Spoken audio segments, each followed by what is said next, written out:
She was a billionaire CEO, paralyzed after a tragic accident, convinced love no longer belonged to her world.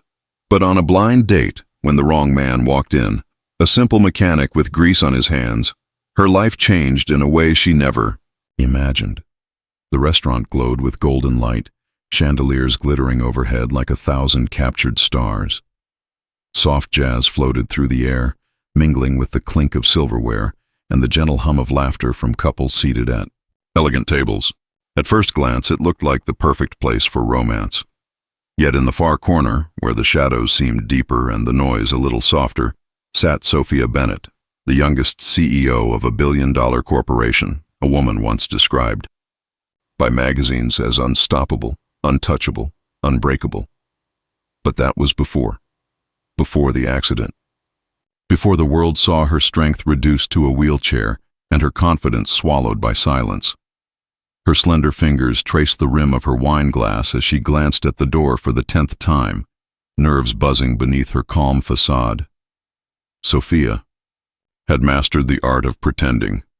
At board meetings, she carried herself with poise, her voice sharp as steel. But tonight, waiting for a blind date, her composure cracked. This wasn't her arena. This wasn't business. It was something far more terrifying. Her best friend had convinced her to try. "You're still beautiful. You're still you," she had insisted. "One dinner won't kill you. Who knows, it might even make you smile again." Smile again. The words felt like a challenge. Since the accident, smiling had become something Sophia reserved for photographs and charity galas, polite, practiced, and hollow. Deep inside, she no longer believed she could feel the warmth of genuine laughter. The waiter approached with a polite bow. "Your guest has arrived, ma'am." Sophia straightened, her breath catching. Her mind painted an image of a tall man in a tailored suit, polished shoes clicking on the marble floor. Maybe a lawyer, maybe an investment banker, the kind of man who fit into her world of glass towers and power lunches. That was who she was. Expecting. That was who she thought she deserved. But when the figure stepped into view, her heart stuttered in confusion.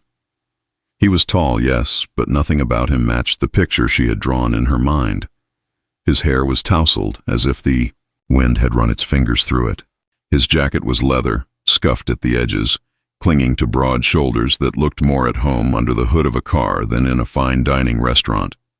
His jeans were faded, his boots worn, and when he smiled nervously, she caught the faintest trace of engine grease under his fingernails. "This has to be a mistake," she thought, her jaw tightening. He walked toward her, shifting awkwardly as though he knew he didn't belong in this glittering place. Yet his eyes, warm, steady, unpretentious, locked with hers, and he gave a small nod. Hi," he said, voice low, uncertain. "I'm Jake. I think I'm your date tonight. Blind date, right?" Sophia blinked, her carefully rehearsed greetings scattering like leaves in a storm. She had expected sophistication, maybe charm, but certainly not a mechanic. Her first instinct was to end it right there, to smile politely, make an excuse, and leave. The thought of sitting through dinner with a man so far removed from her world felt unbearable. Was this a cruel joke? Did her friend really think she needed this? Yet something in Jake's manner made her hesitate. He wasn't smug or arrogant. He wasn't staring at her wheelchair with pity like so many others did. He simply stood there, waiting for her response, as if giving her the choice. The silence stretched until Sophia finally exhaled and gestured toward the chair opposite hers. "You can sit down," she said, her tone cool but not dismissive. Jake's shoulders relaxed, and he slid into the seat, still looking a little out of place amidst the polished glasses and velvet drapes. The waiter poured him water, and for a moment, neither spoke. Sophia tapped her finger against her glass, weighing the situation. This wasn't the date she imagined. It wasn't the man she pictured. But as she watched him glance around, clearly, amused by the restaurant's extravagance, a tiny voice inside whispered that maybe, just maybe, this disaster of a beginning could lead somewhere unexpected. She tightened her grip on her glass, hiding the flicker of curiosity sparking in her chest. And so, Against her better judgment, she stayed. Dinner began with the kind of silence that felt like a battle of wills. Sophia adjusted her napkin with deliberate precision, her every move graceful but guarded, while Jake fumbled slightly with the menu, clearly out of his element. The candle between them flickered, throwing shifting shadows across their faces, as if the universe itself was testing whether two worlds this different could ever find common ground. Sophia cleared her throat. "So," she began, her voice carrying the practiced calm of someone who spent her life controlling boardrooms. "What do you do?" Jake looked up, caught off guard by her directness. "I'm a mechanic. Own a little garage outside of town. Work mostly on cars and bikes. It's not glamorous, but it's honest."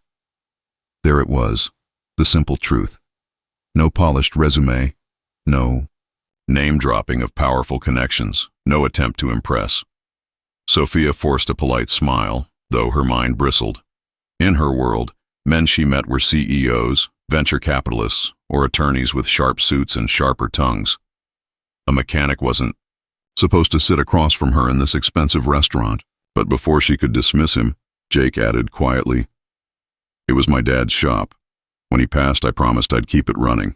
Some days it's tough, but it feels right, you know, like keeping a piece of him alive." Something in his voice, steady, filled with quiet pride, made Sophia hesitate. There was no performance here, no mask. He spoke with a kind of sincerity she hadn't heard in years. She set her fork down and leaned back slightly, studying him. "That must take a lot of commitment," she admitted, surprising herself. Jake shrugged, a lopsided grin tugging at his lips. "Commitment, stubbornness, same thing, right?" Sophia laughed before she could stop herself. It wasn't a loud laugh, just a small sound that slipped past her defenses, the kind of laugh she hadn't let herself feel in a long time. She quickly covered it with a sip of water, but Jake noticed. His grin widened, as if he had just won a silent victory. The waiter brought their food, steaming plates that smelled delicious, though Sophia hardly noticed the taste at first. Instead, she watched Jake cut his steak clumsily, his hands rough and scarred from years of work. Yet when she dropped her napkin, his reflexes were gentle, almost delicate. Without hesitation, he bent down, picked it up, and placed it back in her lap. Not making a big deal of it, not glancing at her wheelchair, just helping, like it was the most natural thing in the world. Her chest tightened. Most men either overcompensated with pity or pretended the chair didn't exist, their discomfort obvious. But Jake? He didn't flinch. He saw her, not the chair. To break the silence, he asked, "So, what about you? What's your story?" Sophia's instinct was to say nothing. Her story was splashed across newspapers. Brilliant young CEO, a tragic accident, whispered rumors of her loneliness. But when she looked at Jake's open expression, she found herself answering softly, "I run a company. I've worked hard. My whole life for it.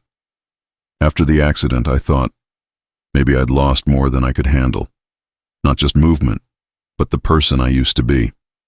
Jake didn't rush to fill the silence or offer cliches like, "You're so strong." He just nodded, his eyes steady on hers. "Sounds like you've been through hell. But from where I'm sitting, you don't look broken. You look like someone still standing, just in a different way." Her throat tightened, and she set her fork down, staring at him. No one had ever said that. People called her brave, inspiring, tragic, but never whole. Never strong in a way that wasn't tinged with pity. Jake reached for his glass of water, clearly unaware of the storm his words had stirred inside her. "And for what it's worth," he added, a playful spark in his tone, "I think you're tougher than me. I nearly cried last week when I hit my thumb with a wrench." Sophia laughed again, a sound warmer this time, freer. She shook her head, covering her smile with her hand. "You're ridiculous." "Ridiculously charming?" he teased. "Ridiculously something," she replied, still smiling. The conversation flowed more easily after that. He told her stories about rebuilding, motorcycles with his dad, about the joy of hearing an engine roar back to life. She found herself sharing little pieces of her own life too. Her love for art, her childhood memories of sneaking into her father's office just to sit in his leather chair and pretend she was already a boss. Hours slipped by unnoticed. The restaurant around them blurred, the background hum fading until it felt like they were the only two people in the world. For the first time since the accident, Sophia forgot about the chair, forgot about the walls she'd built around her heart. When Jake leaned forward slightly and said, "You know, I don't think you need fixing, Sophia. You're already stronger than anyone I've ever met." Her chest ached in a way she hadn't felt in years. And deep down, she wondered if this unexpected mechanic was the only person who had ever truly seen her. The night stretched on longer than Sophia expected.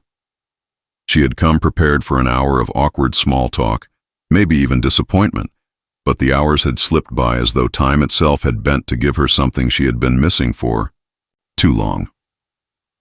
When the waiter brought dessert, 2 delicate slices of chocolate soufflé, Sophia found herself laughing at one of Jake's stories. He had been describing how a client once brought in a car making the strangest rattling noise, only to discover a family of squirrels had nested under the hood. His animated gestures, the way his eyes lit up with humor, made her forget where she was. Forget the polished people at other tables, the pity-filled glances she usually noticed, and most importantly, forget the weight of her wheelchair. For a moment, she felt normal, free. Jake leaned back, watching her with a quiet smile. "You?" "No," he said softly. "I wasn't sure about tonight. Thought maybe it would be a disaster. But it's been the best night I've had in a long time." Sophia froze slightly, her fork hovering over the soufflé. She had been thinking the same thing but hadn't dared to say it out loud. Vulnerability was dangerous. Vulnerability meant opening doors that could be slammed shut again. But when she looked into his eyes, honest, unguarded, she felt her walls begin to crumble. She set her fork down and folded her hands in her lap. "I thought this was a mistake," she admitted, her voice low. "When you walked in, I wanted to leave." Jake chuckled, scratching the back of his neck. "Yeah, I figured. I mean, I don't exactly blend in here." Sophia shook her head, her lips curving into a small smile. "But maybe it wasn't a mistake after all." For the first time in years, she didn't feel like the paralyzed CEO struggling to live up to her reputation. She felt like a woman, sitting across from a man who saw her, really saw her, and wasn't afraid to treat her as an equal. The waiter discreetly placed the bill on the table, and Jake reached for it instantly. Sophia raised an eyebrow. "You don't have to—" "Don't argue," he interrupted with a grin. "It's not every day I get to take a CEO out to dinner. Let me have this one." Something about his stubbornness made her laugh again. She let him pay, though she knew she could have covered the bill 100 times over. It wasn't about the money, it was about the gesture. The simple human gesture of wanting to give something, even when the scales of wealth and power were so uneven. When they finally left the restaurant, the cool night air brushed against Sophia's face. The city lights shimmered like jewels, and for once, she didn't feel weighed down by them.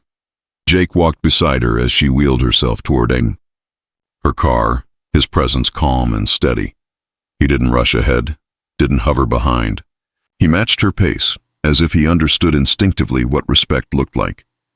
At the car, there was a pause, the kind of pause heavy with unspoken words. Sophia looked up at him, and he looked down at her, neither quite ready to let the night end. "I had a good time," she said finally, surprising herself with how much she meant it. Jake's smile softened. "So did I." He hesitated then, as though weighing his next words carefully. "Listen, I know I'm not what you expected. I'm not rich or polished. I fix cars. I get grease on my hands, and sometimes I forget to shave. But if you'd let me, I'd like to see you again. Not because I feel sorry for you, not at all, but because tonight you made me laugh in a way I haven't in years. And I want more of that."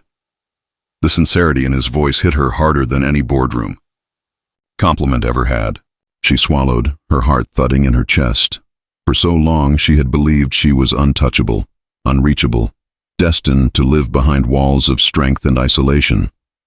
But here was a man, simple and real, offering her something priceless. Not pity, not admiration, but connection. Her lips curved into a genuine smile, the kind she thought she had lost forever. "Then maybe we should give this disaster another chance," she said softly. Jake chuckled, his relief evident. "Best disaster of my life." He didn't lean in for a kiss. He didn't make promises he couldn't keep. Instead, he gave her something far more valuable: respect, patience, and hope. As he walked away into the night, Sophia sat in her chair, her heart lighter than it had been in years. She had come expecting humiliation, maybe disappointment. But instead, she had found the spark of something beautiful, something that made her believe again. And as the city lights glowed around her, she whispered to herself, almost in awe, "Maybe this disaster was the best thing that ever happened to me." The wrong date becomes the right person, turning what seemed like a disaster into the beginning of hope and possibly love.